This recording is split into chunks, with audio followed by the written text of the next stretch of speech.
Good evening. आप सभी को गुड इवनिंग और सुसंध्या। कमल सर की इस क्लास में आप सभी प्यारे विद्यार्थियों का हार्दिक स्वागत और अभिनंदन है। तो आज हम रहीम के दोहों का भाग 1 लेकर आप लोगों के सामने उपस्थित हुए हैं। तो प्रिय बच्चों, आइए बिना समय गंवाए शुरू करते हैं। जो रहीम उत्तम प्रकृति का कर सकत कुसंग। जो रहीम उत्तम प्रकृति का कर सकत कुसंग। चंदन विष व्यापत नहीं, लिपटे रहत भुजंग। रहीमा लिपटे रहत भुजंग। रहीम दास जी बताते हैं, जो रहीम उत्तम प्रकृति, जो उत्तम प्रकृति का होता है, प्रकृति का मतलब है स्वभाव, जो उत्तम स्वभाव का होता है, का कर सकत, क्या कर सकता है, कुसंग। कुसंग का मतलब है बुरी संगति। जो लोग उत्तम स्वभाव के होते हैं, उनका बुरी संगति का उनके ऊपर कोई बहुत असर नहीं पड़ता।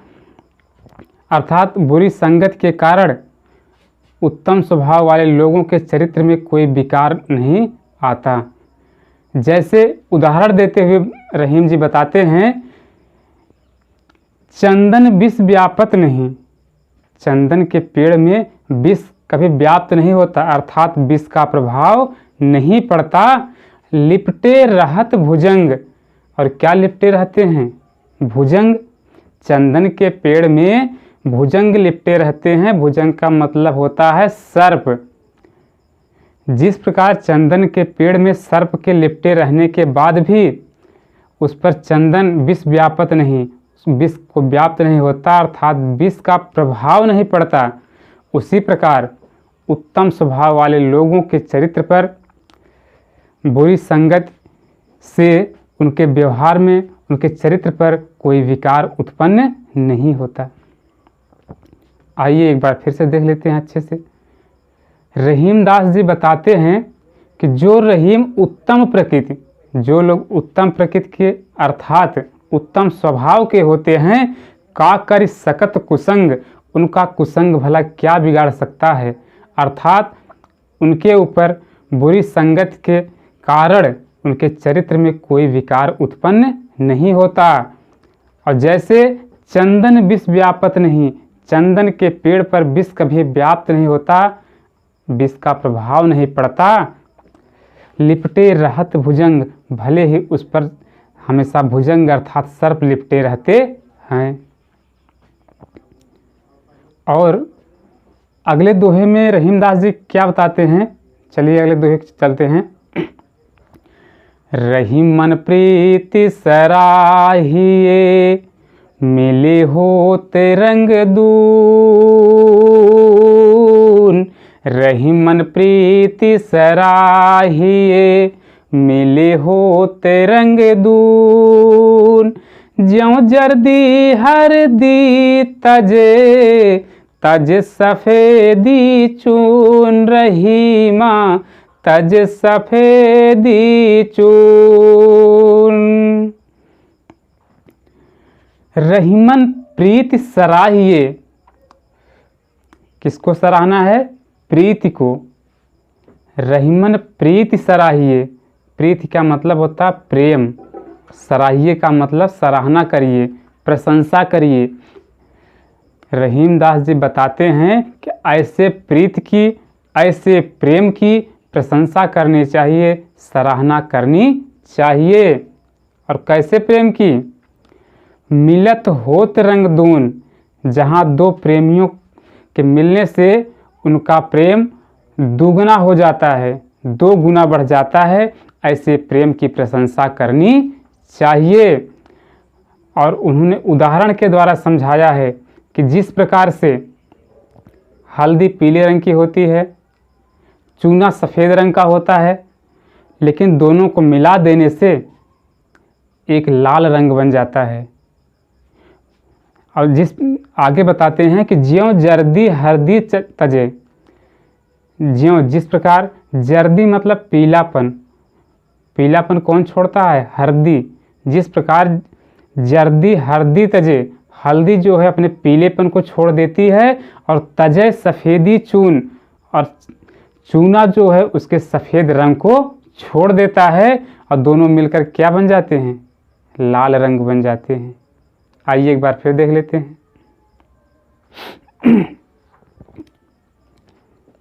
रहीमन प्रीत सराहिए, रहीम जी बताते हैं कि ऐसे प्रीत की, ऐसे प्रेम की सराहना या प्रशंसा करना चाहिए। मिलत होत रंग दून, जहाँ दो प्रेमियों के मिलने से उनका प्रेम 2 गुना बढ़ जाता है, अर्थात वे अपने अलग अलग अस्तित्व को भूलकर एक दूसरे में समाहित हो जाते हैं। जैसे हल्दी पीले रंग की होती है, चूना सफ़ेद रंग का होता है, लेकिन दोनों मिल करके क्या बन जाते हैं? लाल रंग।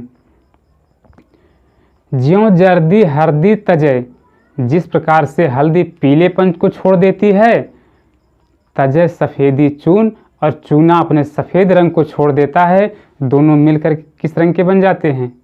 लाल रंग। ऐसे प्रेम की प्रशंसा करने के लिए रहीमदास जी हम सबको बताते हैं, अर्थात सच्चे प्रेम के स्वरूप को बताया है। आइए अगले दोहे में देखते हैं हम लोग। टूटे सुजन मनाइए, जो रूठे 100 बार, रूठे सुजन मनाइए, जो रूठे 100 बार, रहीमन फिर फिर पोइए, टूटे मुक्ता हार, रहीमा टूटे मुक्ता हार। टूटे सुजन, टूटे हुए, बिखरे हुए, रूठे, रूठे हुए। सुजन मतलब स्वजन, अपने जन, या फिर सज्जन। मनाइए, मना लेना चाहिए। रूठे सुजन मनाइए, रूठे हुए सज्जन लोगों को मना लेना चाहिए। जो रूठे 100 बार, अगर वो 100 बार रूठे, जो रूठे अगर वो 100 बार रूठे तो उसे 100 बार मना लेना चाहिए, क्योंकि उसका हमारे जीवन में बहुत ही उपयोगी स्थान होता है। एक उदाहरण देते हैं रहीम जी कि रहीमन फिर फिर पोइए, जैसे फिर करके पोइए मतलब पिरोते हैं। टूटे मुक्ता हार, अगर टूट जाता है, मुक्ता माने मोती का, हार माने हार जो हम लोग पहनते हैं, अगर मोतियों का हार टूट जाता है तो उसको हम लोग फिर पोइए, फिर पिरो लेते हैं, लेकिन उसको कभी फेंकते नहीं। उसी प्रकार अगर कोई सज्जन रूठ जाए, अगर 100 बार रूठे तो उसे 100 बार हमें मना लेना चाहिए। आइए एक बार फिर देखते हैं। रहीमदास जी इस दोहे में हम सबको समझाते हैं कि रूठे सुजन मनाइए, रूठे हुए सज्जन लोगों को मना लेना चाहिए। ज्यों रूठे 100 बार, अगर वो 100 बार रूठता है तो हमें 100 बार उसको मना लेना चाहिए, क्योंकि ऐसे लोग हमारे जीवन में बहुत उपयोगी होते हैं और बड़े भाग्य से अच्छे लोग मिलते हैं। रहीमन फिर पोइए, रहीमदास जी कहते हैं कि फिर हम लोग पिरो लेते हैं। टूटे मुक्ता हार, जैसे मोतियों का हार टूट जाने पर हम लोग बार बार उसको पिरोते हैं, फिर बना लेते हैं, उसको फेंकते नहीं। उसी प्रकार सज्जनों लोगों को रूठ जाने पर उन्हें हमें बार बार मना लेना चाहिए।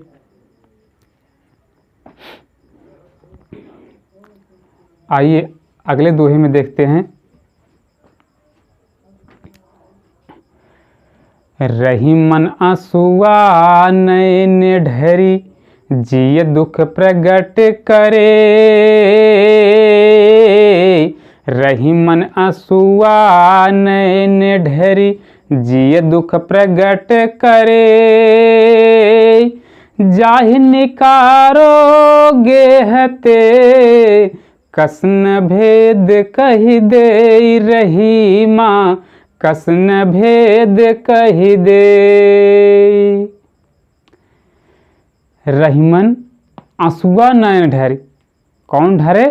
आंसुआ, आंसू, नयन नयनों से, आँखों से, ढरी माने ढरकता है। रहीमन आंसुआ नयन ढरी। रहीम दास जी बताते हैं कि आंसू, आँखों से जब आंसू ढरकते हैं, निकलते हैं, तो क्या होता है जानते हैं? जी ये दुख प्रकट करे। जी माने जी, हृदय, मन, दुख माने दुख, प्रकट करे में प्रकट करता है, या हृदय के या जी के दुख को प्रकट करता है। रहीमन आंसुआ नयन ढरे। रहीम दास जी बताते हैं कि आंसुआ नयन ढरे, आँखों से आंसू ढरकने पर, आँखों से आंसू निकलने पर वे जी दुख प्रकट करे, हमारे जी के अर्थात हमारे हृदय के दुख को प्रकट करते हैं। आँखों से निकलने वाले आंसू ये बताते हैं कि उस व्यक्ति के हृदय में कोई दुख है। जाहि निकारो, जाहि मतलब जिसे, निकारो मतलब निकाल दिया जाए, गेहते घर से, जाहि निकारो गेहते जिसको घर से निकाल दिया जाए, ऐसा व्यक्ति कसन भेद कह दे। सब लोगों के सामने अपने घर का भेद कैसे नहीं भला बता देगा। आइए इसको एक बार फिर से हम लोग देखते हैं। रहीमदास जी इस घर में, इस दोहे में हम लोगों को समझाते हैं कि जिस प्रकार से घर से निकाला हुआ व्यक्ति घर के सारे भेद दूसरों के सामने प्रकट कर सकता है, उसी प्रकार से रहीमन आंसुआ नयन ढरे, आँखों से आंसू निकलने पर जी दुख प्रकट करे, वे हृदय के सारे दुख को क्या कर देते हैं? प्रकट कर देते हैं। अर्थात आँखों से निकलने वाले आंसू बता देते हैं कि सामने वाले व्यक्ति के हृदय में दुख है। जिस प्रकार जाहि निकारो गेह, तो जिस प्रकार घर से निकाले जाने पर वह व्यक्ति अपने घर के सारे भेद को किस प्रकार सबके सामने बता देता है। उसी प्रकार से आँख रूपी आंसू कहाँ से निकलते हैं?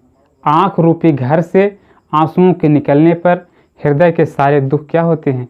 प्रकट हो जाते हैं। आइए अगले दोहे में देखते हैं। कही रहीम संपत्ति सगे बनत बहुत बहुरीत, कही रहीम संपत्ति सगे बनत बहुत बहुरीत,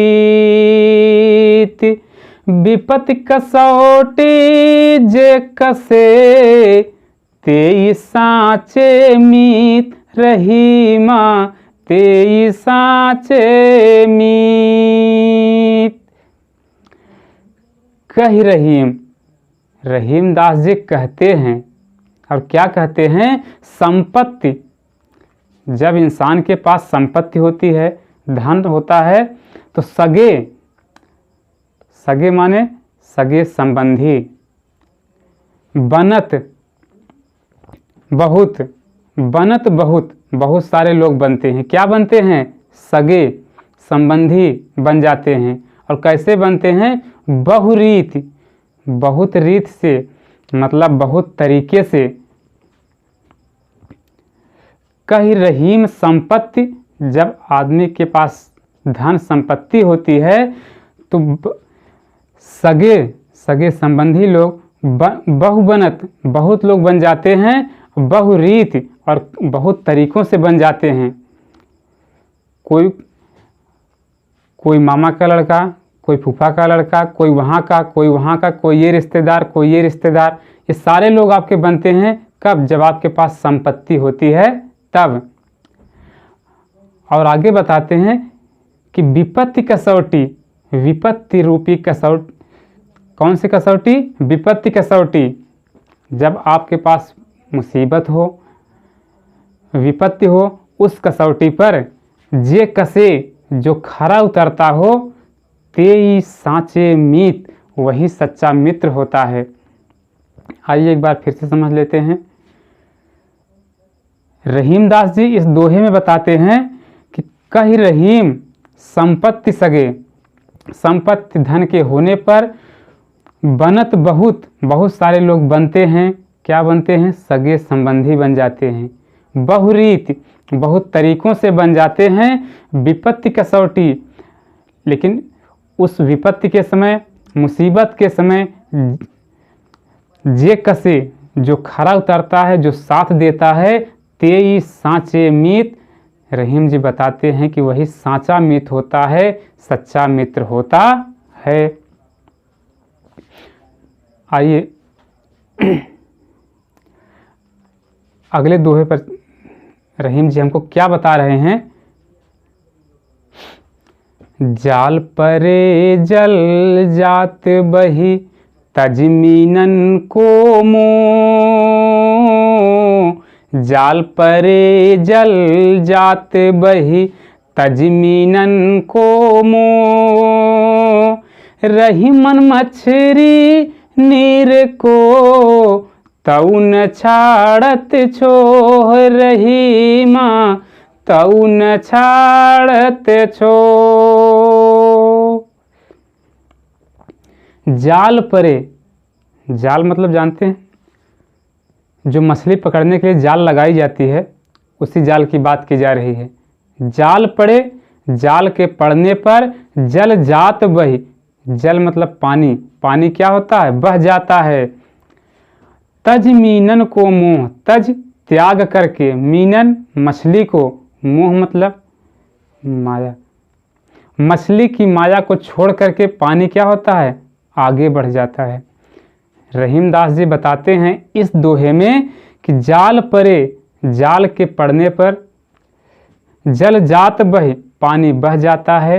तज मीनन को मोह, उन मछली के प्रेम को छोड़ करके आप पानी आगे बह जाता है। रहीमन मछली, रहीमदास जी बताते हैं कि मछली को नीर से मतलब पानी से तउन छाड़त छो, छो का मतलब प्रेम, तब भी वह कभी प्रेम छोड़ती नहीं है। आइए एक बार फिर से देखते हैं। जाल परे जल जात बही, रहीमदास जी बताते हैं कि जाल के पड़ने पर जल बह जाता है, पानी बह जाता है। तज मीनन को मोह, मछली के प्रेम को, मोह को छोड़ करके पानी आगे बढ़ जाता है। रहीमन मछली नीर को, लेकिन मछली को नीर से, पानी से तउन छाड़त छो, फिर भी कभी उस प्रेम को कभी छोड़ती नहीं है।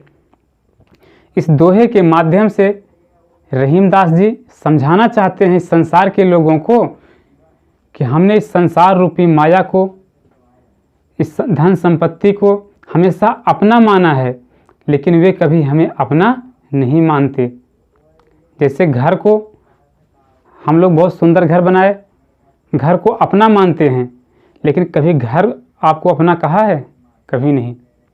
आज आपका घर है, आपकी मृत्यु होने के बाद वो घर आपके साथ नहीं जाएगा, किसी दूसरे का हो जाएगा, फिर किसी के बाद फिर तीसरे का हो जाएगा, वो आगे बढ़ जाएगा, लेकिन कभी आपके साथ नहीं जाएगा। घर कभी आपको अपना नहीं कहता, लेकिन आप घर को अपना कहते हो। ये धन संपत्ति संसार को आप अपना मानते हो, लेकिन वो आपको अपना नहीं मानते। एक के बाद दूसरे, तीसरे के बाद ऐसे बढ़ते चले जाते हैं। जैसे मछली पानी को बहुत प्रेम करती है, पानी के बिना नहीं रह पाती, लेकिन जब उस पर जाल पड़ता है, मुसीबत पड़ती है, फंसती है, तो पानी क्या करता है? उसको छोड़ करके आगे बढ़ जाती है। उसी तरह से यह संसार रूपी माया, धन संपत्ति, जो भी हम लोग जिसके पीछे इंसान परेशान है, उसको अपना मानता है, लेकिन एक समय के बाद वह अपना नहीं रह जाता, वो कभी आपको अपना नहीं कहता। इस बात को रहीमदास जी समझाना चाहते थे। जैसे इसको एक भाव में समझ सकते हैं। जय दिन उड़ी हैं खोल पिजड़वा मन पंछी मस्ताना। धन दौलत के काम नय हैं सब हैं माल खजाना। एक कऊ काम नय हैं एक कऊ काम नय हैं कोठी महल अटरिया। ठठरिया एक दिन माटी में मिले।